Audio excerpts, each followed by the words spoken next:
You're listening to the Ask DroneU podcast. You ask, we answer your drone questions. Whether you're here to turn your passion into profit or you simply fly for fun, we're a community of learners and teachers who aspire to achieve greatness. We are DroneU.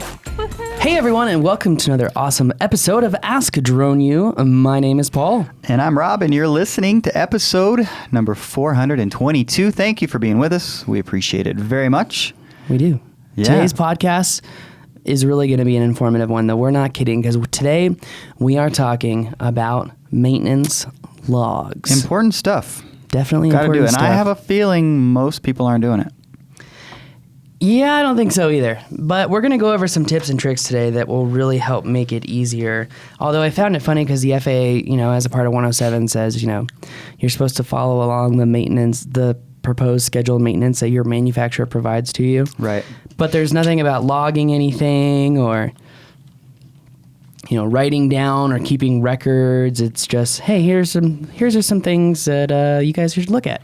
Yeah, and that said, you do want to be writing it down. You do want to be maintaining records, because I would imagine those same folks who didn't give you guidance on that would get on you for not having it. Yeah, I think so too. Well, at least to err on the side of caution, at least. Yeah, absolutely. It's definitely something that I think everybody realizes it's something they should do. By the way, I think maybe we should mention for those that are getting ready to take the 107 or they're thinking about taking their 107.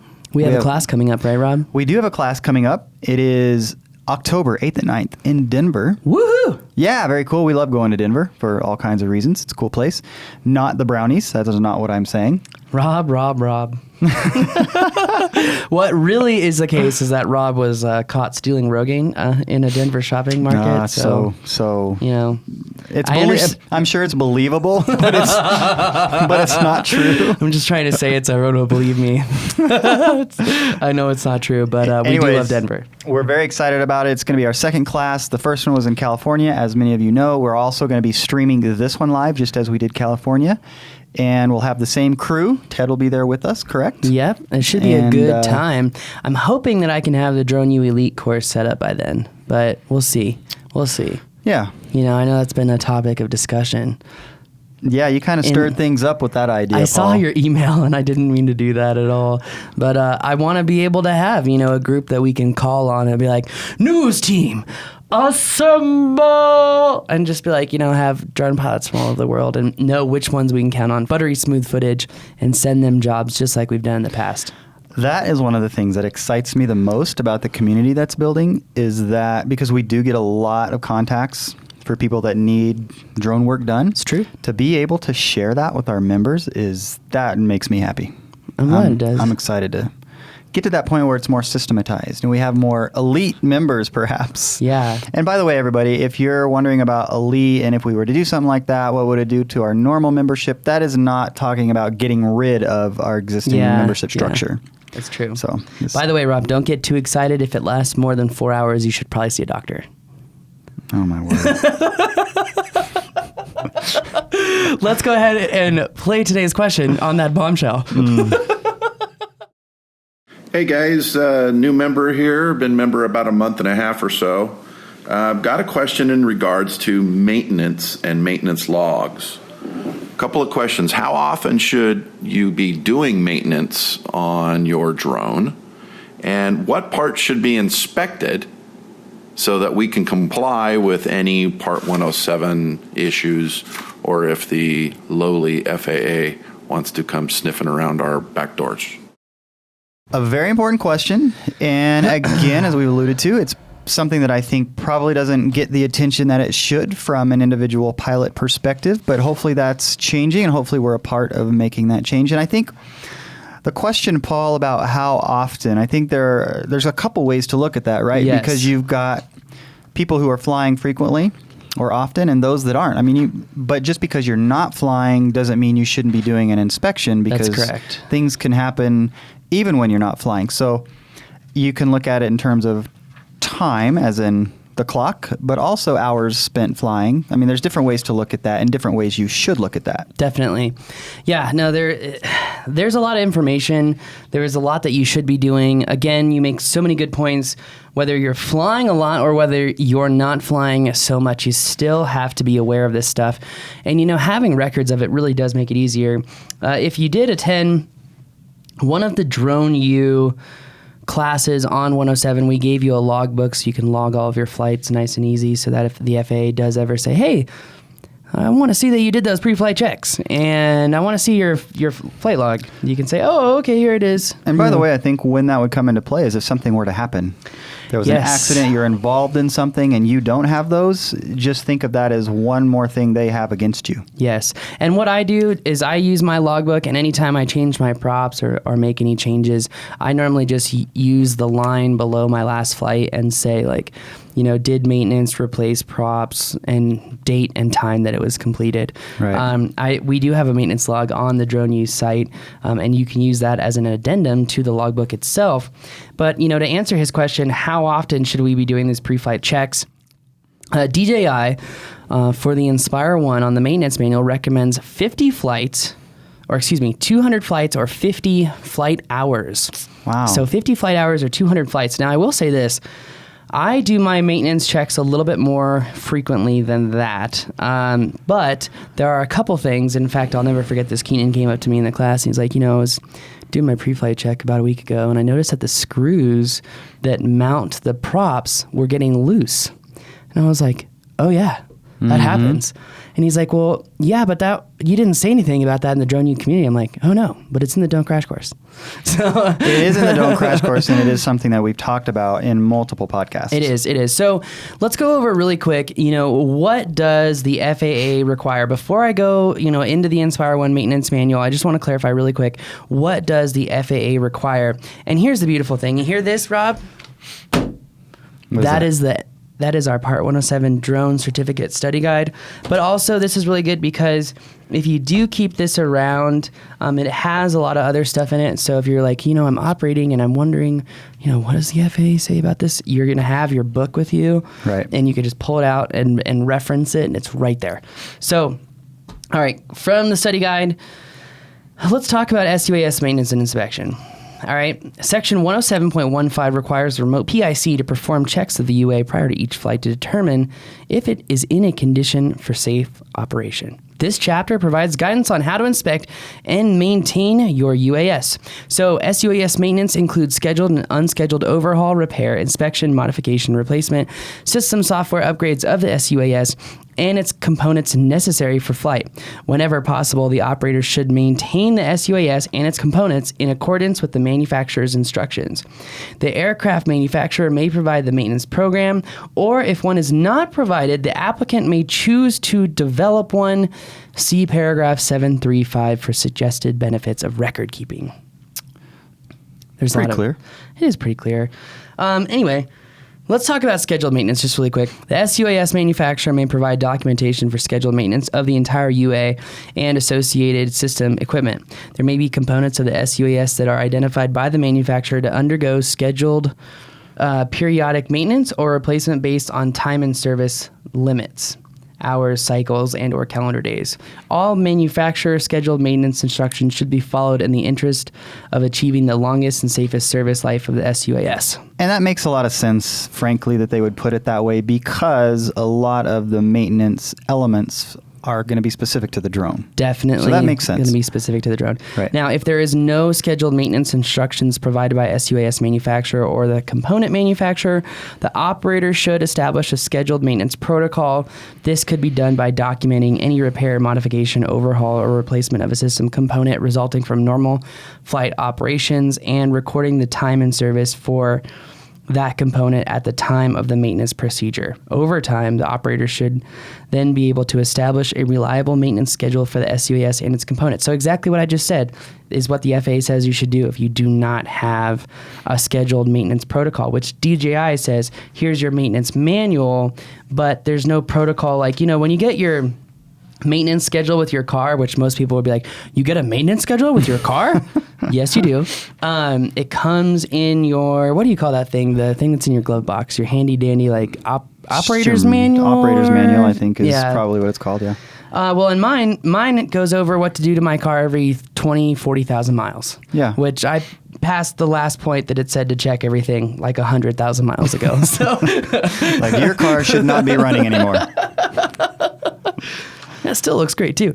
But anyway, so making this a part of your logbook is really important. Now, if we go to the Inspire one, what does it say on the maintenance manual? Again, this should be performed every 200 flights or 50 flight hours. What's something that we always tell people, Rob, about their propellers? How often their propellers should be changed out on the Inspire? Typically 20 hours. Is that right? That's the Phantom, yeah. That's So we're going to go So it's less for the the Inspire. The Inspire. Yeah, we're Okay. going to say 10 for the Inspire. half as much. Half as much. That's Wow. that UV coating that breaks down That's right. over time. Okay. So you guys do need to be logging when you do your software checks per the FAA, but also log when you change your propellers. Super important. All right, Inspire 1 maintenance manual, checking the battery. Dear Rob, check the battery for damage and deformities.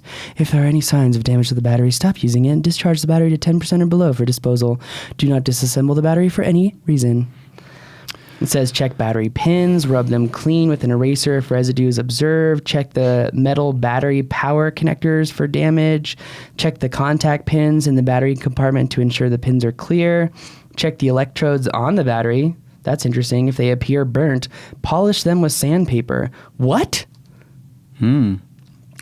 Check the plastic components of the battery bracket to see it is in good condition. Check the power cables between the arms and the center plate. If the cables are worn, contact DJI to arrange repairs. For long-term storage, please refer to the Intelligent Flight Battery Safety Guidelines and check the battery once a month to prevent battery cell from being damaged. That's really important. I learned that the hard way. Sure. I didn't fly at all really in December, and I ruined a few TB-47s because of it. Run the DJI Pilot app to confirm that all battery cells are at similar voltage levels and stay at the same level when the battery is fully charged. If all cells maintain voltage levels higher than 3.7, but any cell is 0.2 of a volt higher or lower than the others, contact DJI for analysis. You can also check the battery cell warning history. If warnings are reported, contact DJI.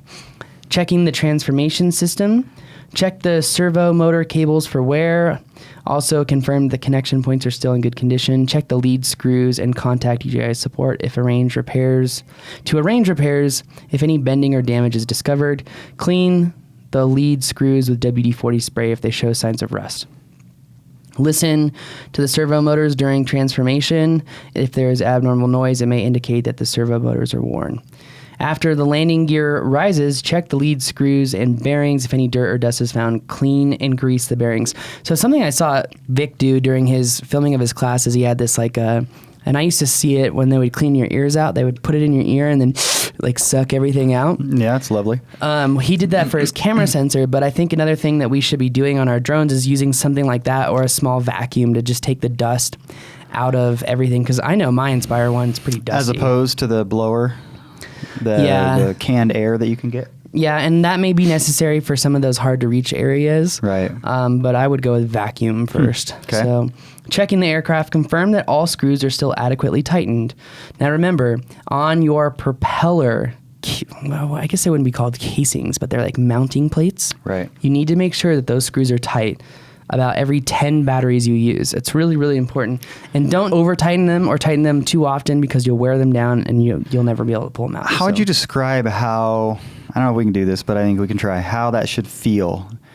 Meaning if I'm tightening the screw until a point where it gets difficult to tighten with my hand, I pull out a screwdriver and tighten it where I get resistance where, without very much touch, I cannot turn the screw anymore. Right. Once I get to that point where it's difficult to turn, I'm probably going to go in for a half a turn on, very forcefully to make sure it's tight. Oh, wait, okay. So that's actually a little bit tighter than I would have thought. Okay. So, but that's fine. That's good. When it comes to drones, you definitely don't want to overdo it, but it sounds like you can make sure it's nice and snug. Yeah. Now, if you ever change out your motors, do you know what a common problem is? Why people break motors?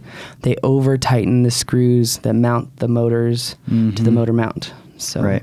Just so you know. And your inclination is I got to get this nice and tight so it doesn't go anywhere, right? But you have to resist that temptation. Yeah. So check the aircraft for brakes or damage. If there's any reason to believe that detectable damage might affect flight safety, contact DJI. Check the carbon tubes of the arms for damage. Check the dampeners on the landing gears. If they're loose, secure them with 502 glue. Interesting. Ensure that there are no obstacles on or around the GPS module or around the antennas on the landing gear themselves.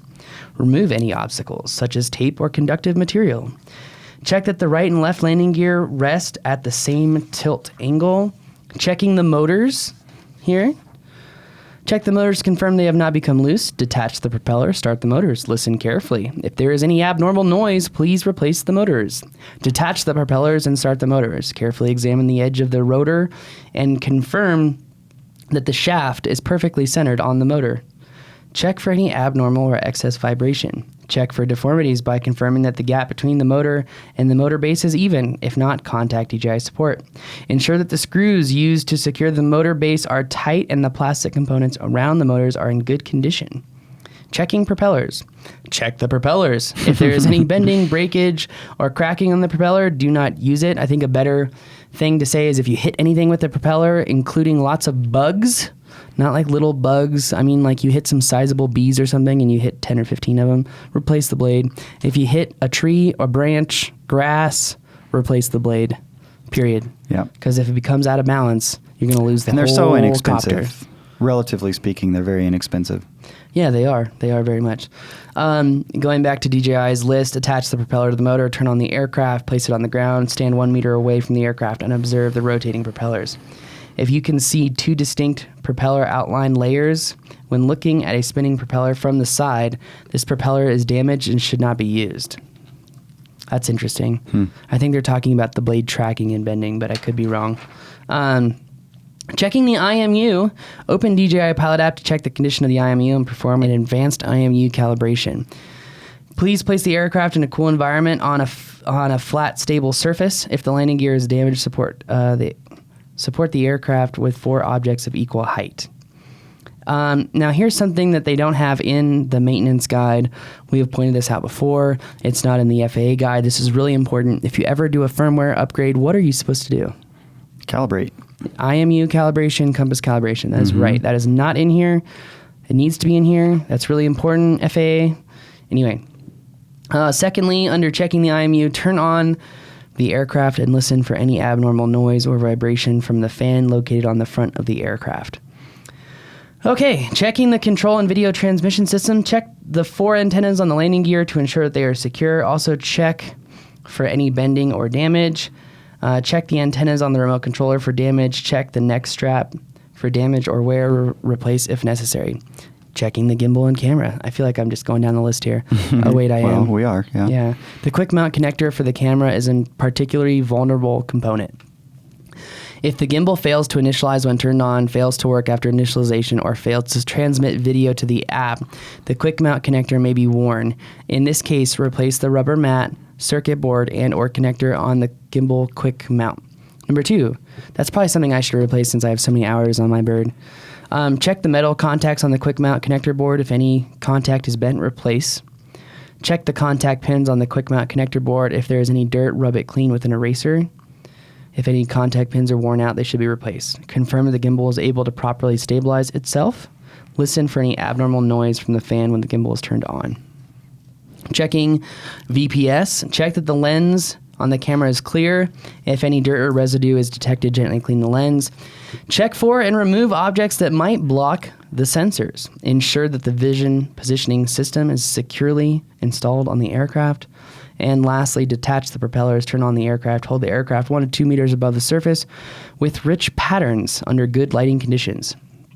Change the flight mode switch to P mode on the controller and check the DJI Pilot app. If the app displays an altitude value and indicates that P-Opti mode is active, VPS should function normally. Wow.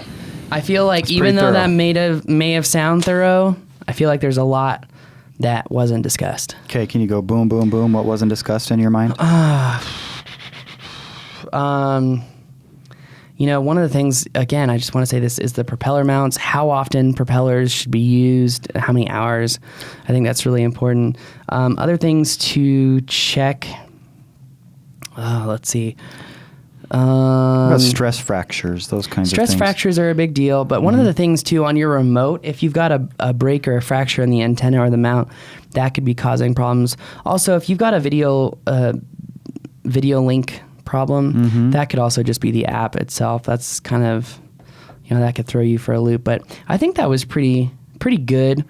The bottom line is, in answering Todd's question, this is what the FAA is saying you need to do, is whatever the maintenance manual for your drone says to do. That's correct. And if you do that, and I suppose when he asks how often, well, at least in the case of the Inspire, they're telling you that as well, even though we might suggest doing it more often than that. That is correct. That is, you're going to be in compliance if you do that. That is correct. All yes, right. definitely. I hope that answers the question. If you have a question, go to askadroneu.com so we can answer them. Business questions are appreciated. FPV questions are appreciated. We'd like to, again, welcome Sean Taylor onto the DroneU team. Congrats him on his win this last weekend. Oh, yeah? Yeah, definitely. It's, Nice. He's killing it out there. He wins a lot. You know what? He's a good example in that community. So Yeah. another thing we'll talk about here soon. You're flying FPV. Are you a hobbyist? Or should you have a 107 license? Well, we've got comments from the AMA, we've got comments from the FAA, and very soon we will be able to tell you exactly what you need to know. Anyway, guys, that's going to do it for us today. My name is Paul. I'm Rob. This is Ask DroneU.